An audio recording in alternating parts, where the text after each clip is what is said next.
เงิน20 กว่าบาทพี่น้องสามารถกินข้าวได้มื้อหนึ่งพี่น้องเนาะหลายคนอาจจะบ่เชื่อเด้พี่น้องเนาะเดี๋ยวเราสิพาพี่ๆไปเบิ่งนำกันพี่น้องว่าเงิน20 กว่าบาทนี่เราสามารถกินข้าวได้มื้อหนึ่งเนาะก่อนอื่นก็ขอบคุณพี่ๆหลายๆเด้อที่เข้ามาติดตามรับชมที่เข้ามาให้กำลังใจเรา2คนมาสู่งานอยู่เมืองใหญ่ประเทศไทยเนาะไปเดี๋ยวเราก็สิพาไปเบิ่งว่าเงิน20 กว่าบาทนี่ซื้อหยังแหน่ได้พี่น้องเนาะไปเดี๋ยวเราออกจากห้องกันเลยพี่น้องเนาะหลังจากที่เราออกจากห้องมาเราก็สินี่มาเจอร้านประจำนี่พี่น้อง เฮาก็สิซื้อหมูปิ้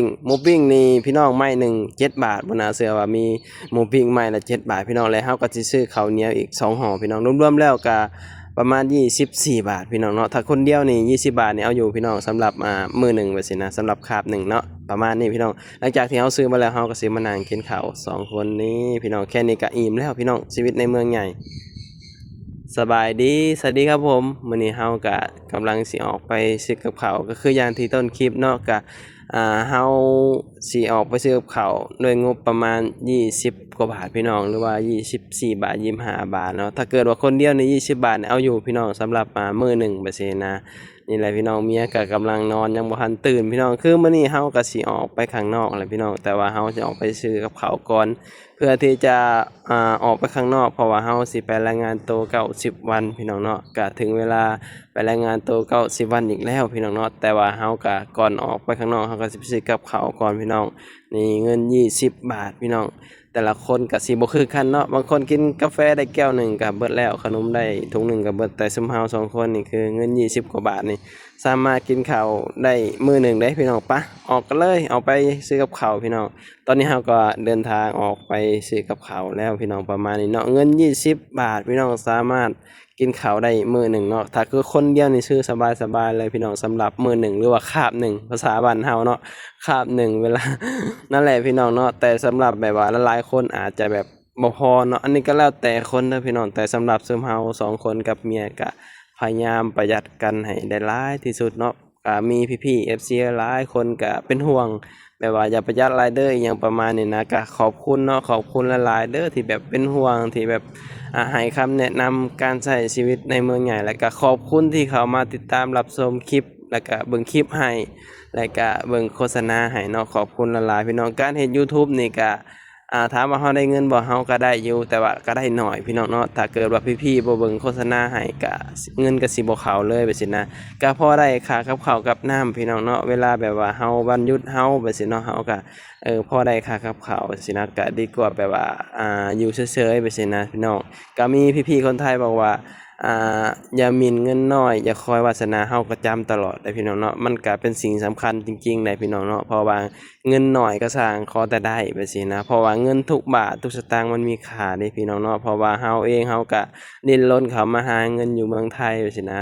แบบว่าจากบ้านจากครอบครัวแหละพี่น้องเนาะด้วยความอยากได้อยากมีพี่น้อง ก็ดิ้นรนเข้ามาหาแบบนี้นะก็สู้เอาอดเอาประหยัดเอาพี่น้องสำคัญเลยคือการประหยัดเนาะเฮาก็พยายามแบบว่าประหยัดกันให้ได้หลายที่สุด2 คนผัวเมียที่มาหาเงินแบบนี้นะพี่น้องถ้าเฮาบ่ประหยัดเฮาก็สิบ่มีเงินเก็บเพราะว่าค่าใช้จ่ายเฮาก็ค่อนข้างที่จะหลายทางอยู่พี่น้องเนาะสิ้นเดือนมาก็ค่าใช้จ่ายนู่นนี่นั่นแบบนี้นะแต่เฮาก็เชื่อว่าหลายคนก็มีค่าใช้จ่ายคือกันนั่นแหละพี่น้องเนาะบ่แตกต่างหยังกับเฮา2 คนดอกเพียงแต่ว่าไผสิมีค่าใช้จ่ายน้อยค่าใช้จ่ายหลายแบบนี้เนาะปะ พี่น้องใกล้สิฮอดร้านประจำแล้วที่เฮาออกมาซื้อหมูปิ้งนี่ตอนนี้ฮอดแล้วพี่น้องนี่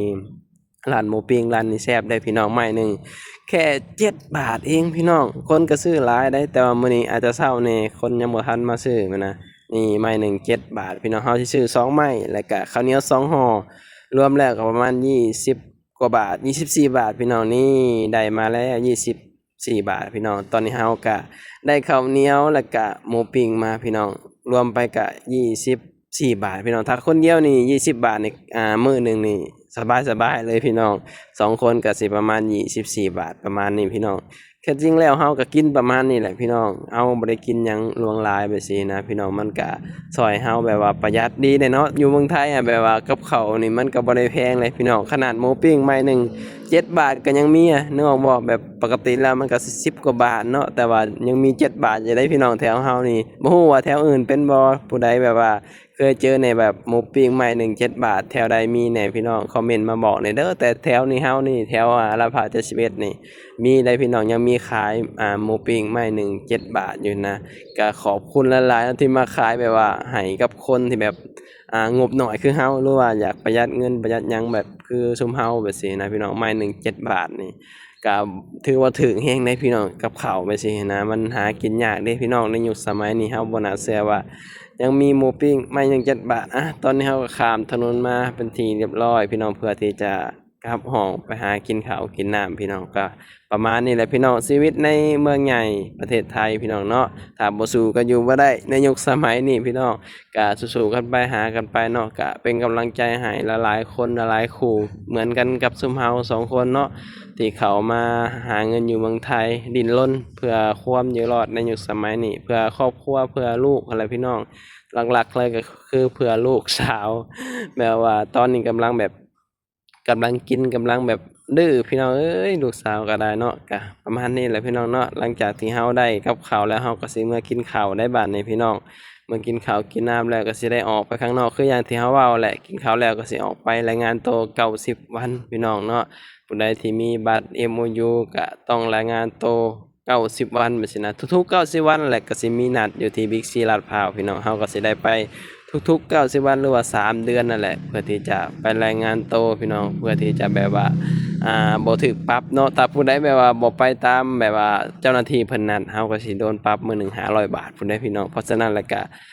เบิ่งเด้อผู้ใดที่แบบว่ารายงานตัวไปซั่นแต่ว่าเพิ่นก็ใจดีได้พี่น้องเจ้าหน้าที่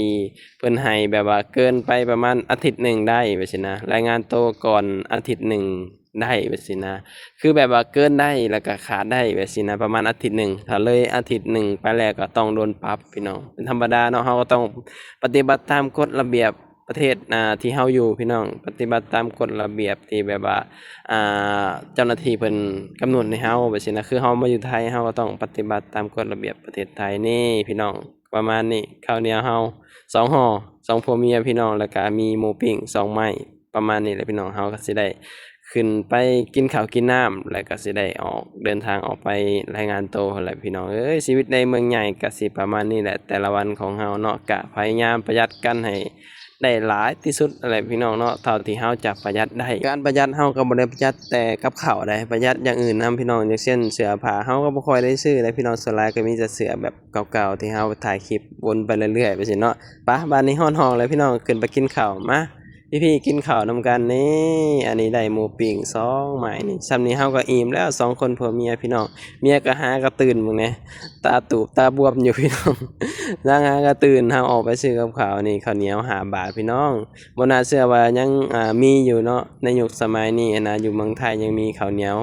5 บาทอยู่พี่น้องเพราะว่ามันก็ดีได้พี่น้องเนาะมันมีห่อ5 บาทแบบซี้นะแต่ว่าบางเจ้าก็ห่อ10 บาทนั่นได้พี่น้องเนาะในตามแบบว่ายุคสมัยมันก็เปลี่ยนไปไปซี้นะอิหยังมันก็ขึ้นไปซี้นะแต่ว่า